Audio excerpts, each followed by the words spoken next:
The MSU community, the state, and really the nation are all mourning the mass shooting that took place on Monday that took the lives of 3 students and critically injured 5 other students. And this morning, we do want to take some time to talk about ways to deal with grief because so many are grieving.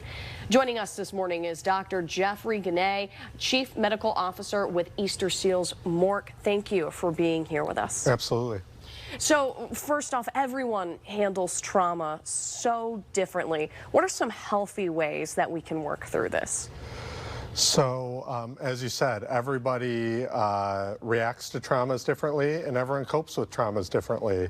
And some people, after something like this, they may be doing fine, and that's okay. And some people may even be feeling guilty about feeling okay.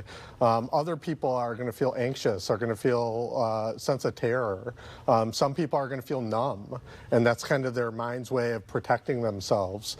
And that's okay in the short term, but if those things persist, we really want to make sure people are taking care of themselves. So number one, most important thing to do is just talk about what's going on and put those feelings to words, whether that's with a loved one or a professional, a therapist, a psychiatrist like me.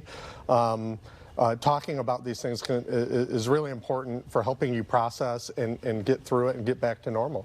What if you see someone that you love, whether it be a friend or a family member, really struggling through this? What should you do? So I think it's really important not to ignore it, because we know that one of the worst predictors of developing post-traumatic stress disorder, depression, anxiety after a trauma is avoiding talking about it, isolating oneself, avoiding reminders or people, places that might remind you. So helping someone get back to routine, helping them talk about what they're going through, and just listening, not necessarily trying to fix everything for them, because you can't fix it, but just listening and being there with them and trying to empathize with what they're going through. We've heard from a lot of students on campus in the past couple days, and some of them have expressed fear about returning to campus, saying that they don't feel like it could be a safe space anymore. How do you cope with that? How do you move on and move forward and continue your education? Absolutely. After something like this happens, everything in your being tells you get away. Don't talk about it. Don't go to those places that remind you of what happened. But actually, we know that avoidance really increases the risk of having problems later. In the short term, it feels good, it helps, but in the long term, it makes things so much worse. And so it's so important to get back to routine as soon as possible. Some people need to ease themselves back into it. Some people need to go full force back into routine. But leaning on your support system and people you trust can really help you get through that.